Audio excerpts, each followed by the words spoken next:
자, 네 번째 강의 4D 프레임과 트러스를 시작하겠습니다. 자, 4D 프레임, 낯선 단어죠. 4D 프레임은 창의 교재 교구로 개발되어져 있는 명칭입니다. 따라서 4D 프레임을 이용해서 트러스의 구조를 학습을 할 예정입니다. 이들을 통해서 트러스의 실습 내용과 실습 방법을 소개시키는 시간이 되겠습니다. 자, 그럼 트러스란 무엇인지 좀 설명드리겠습니다. 트러스는 일반적으로 여러분들 교량을 지나다닐 때마다 많이 보실 수 있는 사례들인데요. 자, 이런 사례들 많이 보셨죠? 자, 위아래, 그 다음에 중앙에 수평 수직 부재들 사이에 이렇게 사선의 부재들로 구성되어져 있는, 근데 이 사례 사전들을 보면 이게 삼각형의 구조 원리들을 이용하고 있는 이제 원리들인데요. 일반적으로 콘크리트의 보를 보거나 기둥을 보게 되면 다 안이 채워져 있습니다. 그렇지만 트러스는 중앙에 이렇게 비어져 있죠. 그러니까 이렇게 비어져 있음으로 해서 어떤 장점이 있을 거라고 생각되지 않았을까요? 그래서 트러스는 가장 중요한 거는 이렇게 비어짐으로써 어떤 특성이 일어나는지, 그 구조적 변형들이 어떻게 만들어지는지를 학습하는 그런 시간이 될 것이고요. 그러면 여러분들이 가장 많이 알고 있는 이제 에펠탑이 이 트러스 원리를 이용해서 만든 그런 구조물이 되겠습니다.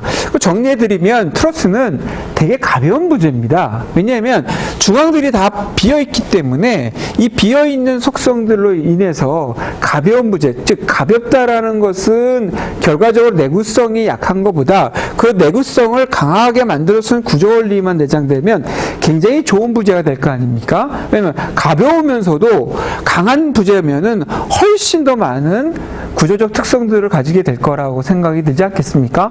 따라서 이렇게 거대한 구조물을 만들 수 있는 이런 어떤 구조물에는 이런 부재들의 가벼움 때문에 커다란 부재들이 연속돼서 만들어지겠죠. 그리고 가벼움에 있어서 가장 또 중요한 건 조립이 또 가능하다는 겁니다. 항상 여러분들, 제가 콘크리트하고 이 부재를, 이제 트러스를 좀 비교를 많이 할 건데요.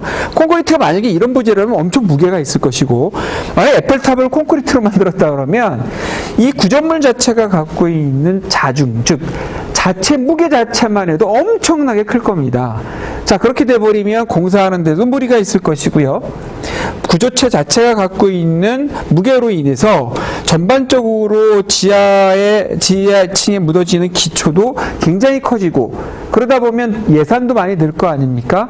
따라서 트러스는 정의를 하게 되면 중앙의 부재들을 비워서 가볍게 만드는 그런 특성을 가지고 있고, 그 특성 안에는 삼각형의 구조 원리를 이용하고 있다라는 부분을 조금 강조하고 넘어가고 싶습니다. 자, 그러면 트러스 구조에 대해서 좀 한번 살펴보게 되면, 우리가 이제 저번 시간에 이제 보의 원리를 배우면서 보가 중앙이 처지면서 위에는 압축과 인장에 의해서 동시에 발생되면서 부재가 파괴되더라. 그 특성들을 이용을 해서 트러스는 삼각형에 갖고 있는 구조체의 어떤 부분을 이용하고 있냐면, 부재가 각각의 동시에 압축과 인장이라는 부재가 같이 전환되어지는 구조를 만들게 되면, 부재의 유형에 따라서 압축과 인장이 어느 때는 똑 동일한 부재에서도 압축이 발생하고 있고, 힘의 분배 방식이 바뀌었기 때문에 같은 동일한 부재에서도 인장이 발생할 수 있다면, 이렇게 중앙 부분에 채우지 않고서도 압축과 인장을 동시에 견주하면서 만들 수 있는 그런 부재를 만들 수 있겠다. 그런 차원에서 만들어진 부분이 이제 트러스 구조가 되겠습니다. 그래서 정리를 해보면, 트러스는 보의 원리 중에서 압축과 인장이 동시에 나타나는 그 특성을 이용을 해서 삼각형 구조 원리로 인해서 동일한 부재 안에서 압축과 인장을 동시적으로 발생하기 위한 그런 특성으로 개발된 사례들이고, 그 삼각형을 이용하는 이유 자체는 서로 한 지점을 누르게 되면, 그 지점에 누르게 되면 압축 부재가 되지만 다른 부재는 또 인장이 발생할 수 있거든요. 반면에 또 위치를 바뀌게 되면은 그 압축 부재였던 부분이 인장 부재로 바뀌어지면서 상호 역할을 해주는 그런 구조적 전환되어지는 특성을 가지고 있는 원리다. 그래서 트러스 구조는 힘을 휘어지는 특성에서 압축과 인장을 전하는 구조를 갖고 있다라고 설명드리고 싶습니다. 자, 그럼 트러스 구조를 한번 실험을 해볼까요? 자, 여러분들 실험 전 사례입니다. 자, 삼각형 다이아몬드 모양을 만들었는데 하나는 이제 요런 모양이 있고요. 중앙 부분에 삼각형을 하나 부재를 댔습니다. 자, 여기 비어있는 부재고요. 각각의 부재들이 상호 연결되어 있다고 생각을 하고 실험에 임해 봅시다. 그러면 여기는 지금 두 개의 삼각형이 있고요. 여기는 네모가 있다고 생각을 해볼 때, 자, 이걸 동시에 힘을 눌렀다고 가정을 해볼까요? 자, 힘을 눌렀을 때 어떤 변형이 일어날지 한번 상상을 해보시면 이 트러스 원리를 금방 이해할 수 있을 거라고 생각을 합니다. 어떤 부재가 변형이 빨랐을까요? 네, 머릿속에서 한번 짐작을 해보시면 정답이 있겠죠? 자, 한번 보겠습니다. 예. 자, 왼쪽에 있는 지금 부재는 힘을 가했을 때 이런 구조적 변형을 해서 불안정 구조체로 변형이 됩니다. 반면에 오른쪽에 있는 부재는 중앙을 힘을 눌렀을 때 압축과 인장들이 동시에 분산되기 때문에 자기의 형태를 변형을 하지 않고 구조적으로 안정된 유형을 보여주고 있는 그런 사례입니다. 따라서 이 삼각형의 부재를 만들고 있는 그 원리들이 압축과 인장이 동시에 나타남으로 인해서 구조적 변형을 이루지 않은 안정한 구조로 이루고 있음을 볼 수가 있었습니다. 자, 똑같은 실험의 유형을 한번 다른 사례로 설명을 드리면, 아까 같은 사례에서 4개의 부재들을 연결시켰는데 그 사이에 부재를 하나 연결시켰습니다. 어떻게 됐을까요? 예, 이 사례는 중앙으로 쳐져서 구조물이 불안정 요소로 바뀌었을 거고요. 반면에 이렇게 늘어나는 힘이 있다면 당겨주는 부재들로 인해서 기본적으로 압축과 인장이 동시에 발생되면서 구조적 안전성을 비부분이 확보했을 거를 예상할 수가 있겠습니다. 자, 이것을 정리해보면 트러스 구조의 어떤 힘의 분배를 보면 누르는 힘이 있으면 이 지금 누르는 힘에 의해서 기본적으로 압축 부재들이 발생을 해서 내려오는 이 압축 부재들이 이 하단 부재들은 서로 늘어나는 힘을 주겠지만 이 늘어나다 보면 다시 또 이쪽으로 반대로 만들어지는 압축 부재들이 상호 작용을 하고 있기 때문에 서로 압축과 인장이 삼각형 부재에서 동시에 발생되어지는 그런 특성을 보이고 있고, 똑같은 부재를 당겨봤습니다. 당겨봤을 때는 이 부재들이 늘어나는 부분이 있는 반면에 이 아랫부분은 또 압축제로 바뀌어지는, 따라서 동일한 부재이지만 힘의 어떤 방향 자체에 따라서 하나의 동일한 부재에서도 압축과 인장이 전환되고 있음을 볼 수가 있습니다. 이것으로 인해서 이렇게 비어 있어도, 안에가 비어 있어도 각각의 구조적 변형을 이루지 않고 구조적 안정을 이룰 수 있는 구조체로서 역할을 할 수 있는 것이 트러스 구조의 가장 중요한 힘의 분배 방식이 되겠습니다. 자, 트러스 구조 원리를 조금 더 세부적으로 살펴보면 동일한 삼각형을 거꾸로 놨을 때 사례입니다. 힘을 눌렀을 때 양쪽에 있는 압축 부재가 되는 반면에 아래측은 인장 부재가 될 수 있음을 볼 수가 있고요. 반면에 중앙 부분을 눌렀을 경우에 부재를 전환시켰을 때 이 부재들은 수평 부재 자체가 압축 부재지만 이 삼각형의 다른 부재들이 인장으로 전환되고 있음을 볼 수가 있을 것입니다. 또한 동일한 사례들 중에서도 포인트 위치를 좀 바꿨습니다.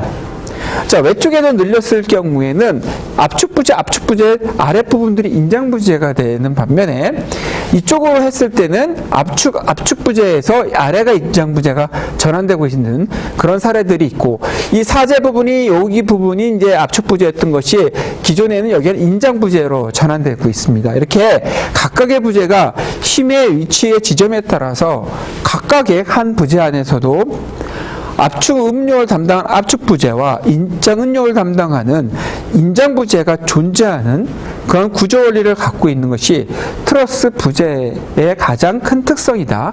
이 부분을 다시 한번 강조해 드리는 바입니다. 그러면 트러스의 기본적인 골조를 한번 보면은, 자, 축 북방향의 인장이나 압축에 대한 선형 부재들로 구성되어 있고 삼각형 모양으로 기하학적인 골조로 만들어 있어서 저희가 이제 이런 골조들을 설명할 때 위에 부분, 아랫 부분들을 우리는 상현재, 현재라고 얘기를 합니다. 상현재, 그 다음에 이런 것들을 옆에서 이제 브레이싱 가세라고 설명을 드릴 수 있는데 각각의 지점마다 각각의 부재들이 조인트 되어 있고 그 조인트에 있는 사례들에 의해서 삼각형의 구조적 특성들을 보이고 있습니다.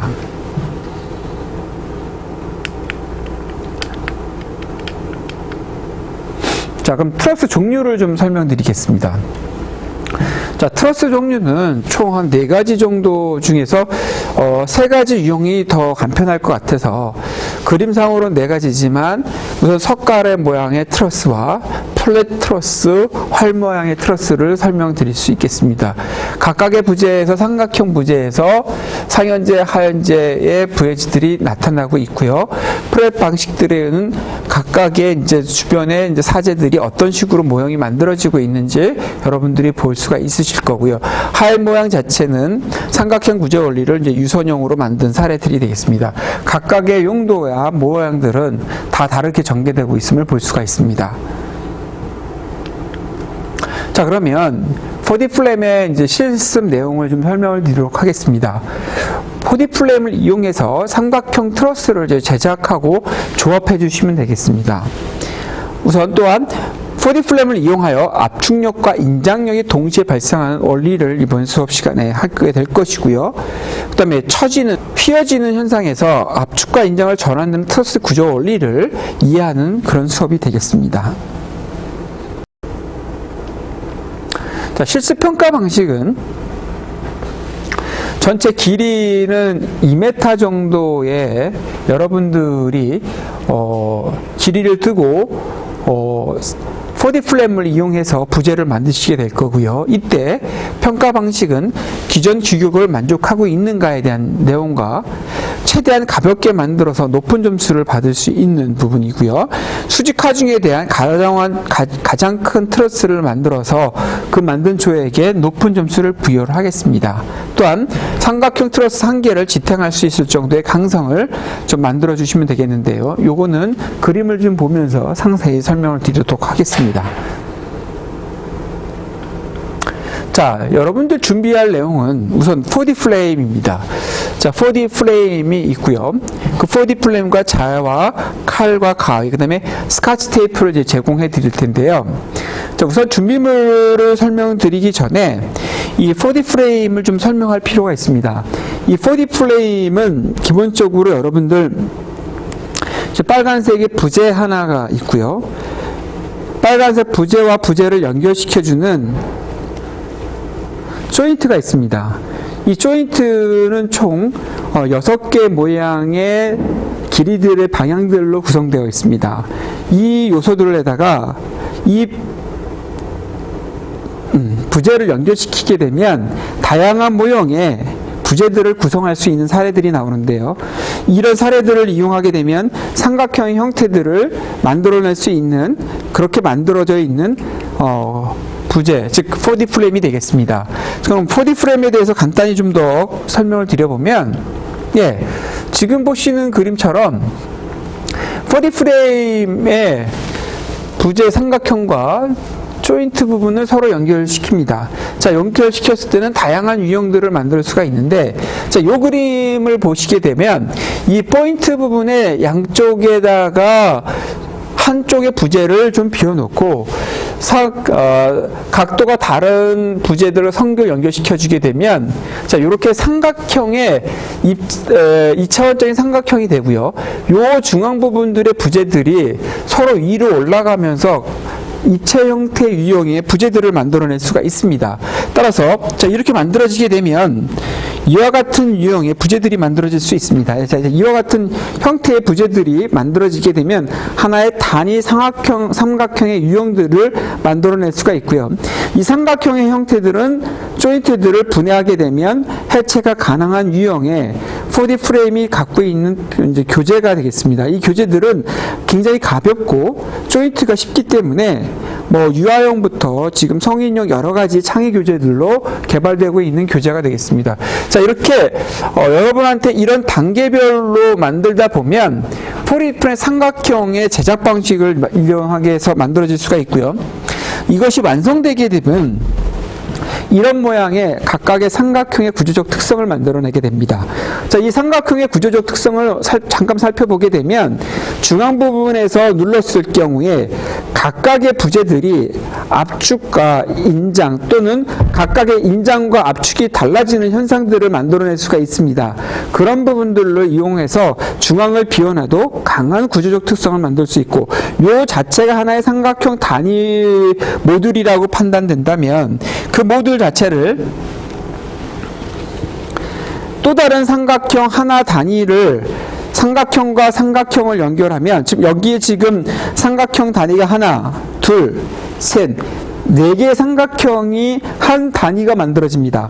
이 삼각형의 단위들이 만들어지게 되면 또 다른 삼각형의 최소 단위, 요 최소 단위의 삼각형이 4개가 만들어졌을 때에 증식되어져 있는 삼각형이 만들어집니다. 이런 식으로 하게 되면 이와 같은 유형으로 또 4개를 만들면 이거보다 큰 크기의 4배 크기만한 또 구조물이 나올 겁니다. 이런 식으로 트러스와의 원리는 각각의 부재들을 조인트 시켜서 각각의 부재가 압축과 인장들이 동시에 전환되면서 가벼운 속성을 가지고 조립이 가능되면서 증식되어서 커다란 부재들로 변형되어질 수 있는 그런 구조적 특성을 갖고 있는 것이 이 부재의 가장 큰 특성이 되겠습니다.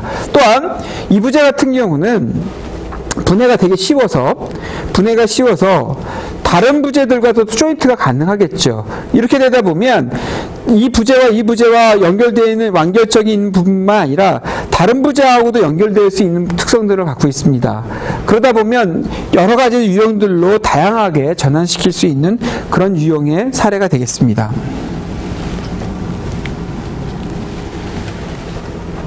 따라서 수업 시간에는 이제 이 그림대로 여러분들이 초창기에 4D 프레임의 제작 방식을 이제 한번 경험하시게 될 겁니다. 자, 그렇게 돼버리면 이 단위 모듈을 하나 만들어서 지금 이 단위 모듈 하나가 여러 개가 쌓이게 되면 여러분 키 높이만큼 또한 부재 사이즈들을 길이를 다르게 되다 보면 이와 같은 커다란 부재들을 만들어서 실제 운동장에서 제작하는 그런 시간이 될 텐데요. 자, 이럴 때는 뭐 평가를 보다는 4D 프레임을 이용을 해서 지금 시에르핀스키 삼각형의 구조, 삼각형의 원리를 좀 터득을 하고요. 이 삼각형의 원리를 터득해서 각각의 증식 방식들이 공간의 구조물에 어떤 변형을 일어나는지 그런 걸 통해서 삼각형의 구조 특성들을 이용한 트러스 원리를 학습을 할 예정입니다. 이때 가장 중요한 것은 가볍습니다.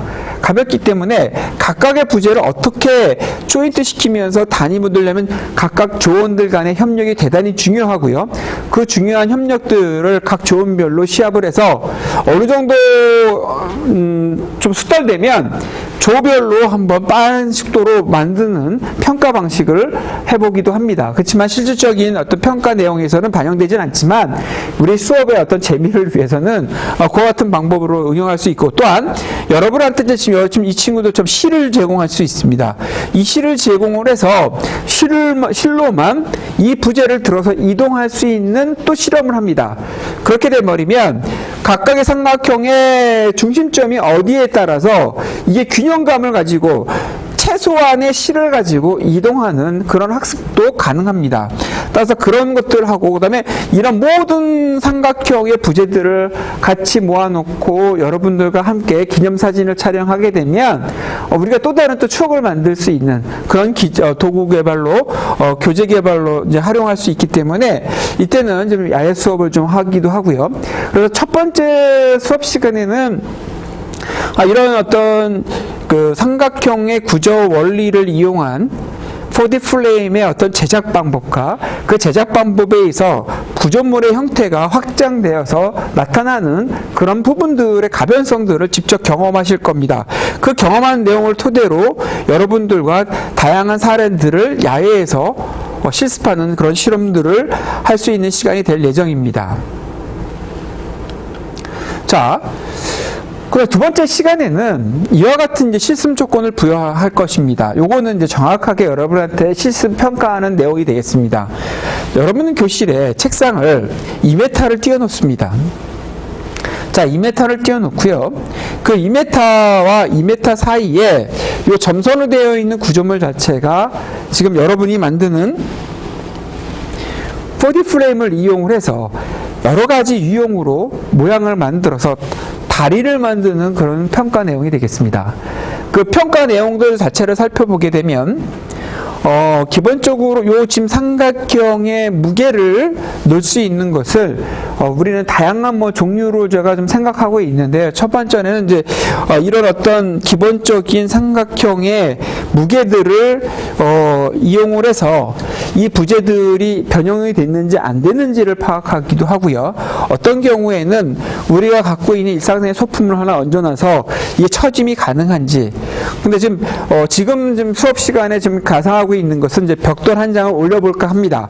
그럼 벽돌 한 장이 트러스 구조에 의해서 버틸 수 있는지. 그러면 종이다리 같은 경우는 60cm 정도 폭에 의해서 버틸 수 있었지만 2m 정도의 길이의 폭에 있어서는 트러스로서 원리가 얼마만큼 견뎌내기 위해서는 얼마만한 높이의 폭과 그 다음에 책상과는 얼마만큼 접해 있어야 되며 그 전체 길이는 어느 정도로 제작이 가능한 건지를 여러분이 직접 트러스를 제작을 하면서 만들어 나가면서 정답을 찾는 수업 시간이 되겠습니다. 자, 이럴 때 가장 중요한 건 2m를 지키는 것이 제일 중요한 부분이 되겠고요. 자, 이러다 보면 이 삼각형의 구조 원리를 이용해서 다양한 모습들을 만들어낼 수가 있습니다. 자, 지금 보시게 되면 이 두 사례들을 살펴보면 가장 먼저 지금 이 왼쪽 편에 있는 사례는 처짐 현상이 굉장히 강함을 볼 수가 있고요. 여기 처지지 않았죠. 자, 이렇게 처짐의 강도에 따라서 평가 내용들을 실험하는 그런 내용이 되어 있고, 지금은 이제 커다란 삼각형의 모습들을 얹어놨지만 원래는 이제 벽돌 한 장을 올려놔 볼 예정입니다. 자, 그럴 경우에 이 삼각형의 변형 유형들을 어떻게 만들어지느냐에 따라서 굉장히 다양한 사례들이 만들어질 수 있기 때문에 그런 부분에 대한 부분이 있고, 그 다음에 기본적으로 2m의 폭을 정확하게 유지했을 때 이 보가 이 지금 만들어지는 여러분의 이 트러스의 제작물에 책상과의 만나는 폭은 어느 정도인지 직접 제작을 통해서 만들어지는데, 여기서 명심해야 될 것은 복잡해서는 안 됩니다. 단순한 구조물을 통해 가지고 단순한 구조의 조립 방식에 의해서 만들어져야지 되는 이유 중에 하나는 이것이 법칙이 발생되어야지만 되는데, 그 법칙을 만들다 보면 만들어져야 되는데, 이런 것들을 여러분들이 우연적 접근들을 하지 않고 계산을 하거나 뭔가 하려다 보니까 너무 늦어지고 그런 부분들이 있습니다. 따라서 다시 한번 강조하지만 삼각형의 기본 단위의 특성들을 잠시 이렇게 평평하게 만들 수 있는 변형에 대한 모습들이 중요합니다. 그래서 그 부분을 수업 시간에 제가 가급적이면 리드해 드릴 거고요. 그걸 통해서 한번 만들어 보는 그런 시간이 될 겁니다. 자, 이걸 통해서 왜 삼각형의 구조 원리 자체가 중앙을 비울 수밖에 없었고 압축과 인장이 동시에 나타나는 부재의 특성은 어떤 원리가 나오는지, 그런 의미에서 얻어지는 가벼움성으로 인해서 대형 구조물들에 많이 사용되고 있다는 거. 그럴 경우에 트러스들은 이런 조인트 방향들이 어떤 거에 따라서, 그리고 조인트의 방향의 힘에 따라서 힘의 분배 방식이 전혀 다르게 전개되고 있음을 우리는 이번 시간에 알 수 있게 될 것입니다. 자, 수업 들어주시냐 감사하고요. 이 수업을 통해서 삼각형의 구조 원리를 다 파악할 수 있는 그런 수업 시간이 됐으면 좋겠고, 하다 보면 이 수업의 부재들을 정리하는 게 되게 오래 걸립니다. 따라서 처음부터 부재를 주변 정리를 좀 잘해서 수업이 끝났을 때에도 이 부재들이 조금 많이 이게 분산되지 않게끔 여러분들이 좀 정리를 해주시고, 또한 커다란 부재들을 또 실험할 수 있기 때문에 작은 부재들과 커다란 부재들을 상호간에 정리정돈을 잘하는 그런 수업 시간이 되기를 바라고요. 또 또 이 수업 시간에 가장 제가 많이 질문을 받았던 거는 어떻게 할 것인가에 대한 질문이 많았습니다. 그렇지만 4D 플레임은 어떻게 하는 것을 정답을 찾아주는 교재가 아니고 가다 보면서 찾아가는 창의 교재이기 때문에 그 창의 교재를 여러분 스스로가 익숙해지면서, 그래서 2주에 걸쳐서 수업이 진행되기 때문에 너무 염려하지 마시고 자기가 찾아간다는 과정 속에서 무언가 발견하는 즐거움을 이 수업 시간에 가졌으면 좋겠습니다. 자, 수업 마치겠습니다. 고생하셨습니다.